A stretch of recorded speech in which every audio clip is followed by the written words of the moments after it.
ভোটে জোর করে হারিয়ে দেওয়ার অভিযোগ তুলে মুখ্যমন্ত্রীর পদ থেকে সরে না দাঁড়ানোর ঘোষণা দিয়ে শোরগোল ফেলে দিয়েছেন মমতা বন্দ্যোপাধ্যায়। মুখ্যমন্ত্রী মঙ্গলবার নিজ বাসভবনে সাংবাদিকদের সাফ জানিয়ে দেন তিনি রাজভবনে গিয়ে পদত্যাগপত্র দেবেন না। মমতার এই ঘোষণা পশ্চিমবঙ্গের রাজনীতিতে নজিরবিহীন এক সংকটের জন্ম দিয়েছে। সেই সঙ্গে তৈরি হয়েছে নানা জল্পনা কল্পনা। পর্যবেক্ষকরা বলছেন বিজেপি বিপুল সংখ্যাগরিষ্ঠতা নিয়ে ক্ষমতায় এলেও মুখ্যমন্ত্রীর অবস্থানের কারণে নাটকীয় দৃশ্যের জন্ম দিয়েছে।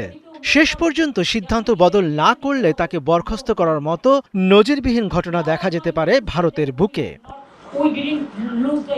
পশ্চিমবঙ্গের বর্তমান বিধানসভার মেয়াদ 7 মে পর্যন্ত।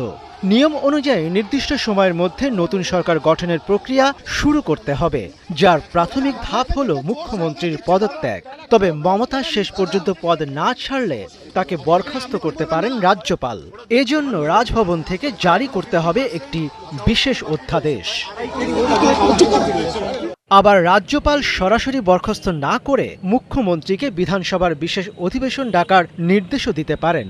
সেখানে সরকার সংখ্যাগরিষ্ঠতা প্রমাণ করতে ব্যর্থ হলে মুখ্যমন্ত্রীর পদ থেকে ইস্তফা দেওয়ার ছাড়া মমতার সামনে আর কোনো পথ খোলা থাকবে না। বিশেষজ্ঞরা বলছেন এর বাইরে ৩৫৬ ধারা প্রয়োগ বা রাষ্ট্রপতি শাসনও জারি করা যেতে পারে। কারণ মুখ্যমন্ত্রী পরাজিত হওয়ার পর পদত্যাগ না করার অর্থ হল রাজ্যে একটি সাংবিধানিক অচল অবস্থা তৈরি হয়েছে। তবে মমতা পদত্যাগ করুন আর নাই করুন, বিজেপি সরকার গড়তে কাজ শুরু করে দিয়েছে। বিধায়কদের সঙ্গে বৈঠক করতে কেন্দ্রীয় স্বরাষ্ট্রমন্ত্রী অমিত শাহ কলকাতা আসছেন। বিধায়কেরা তাঁদের মধ্য থেকে পরিষদীয় দলের নেতা নির্বাচন করবেন। মনিরুজ্জামান বাবু, ৭১।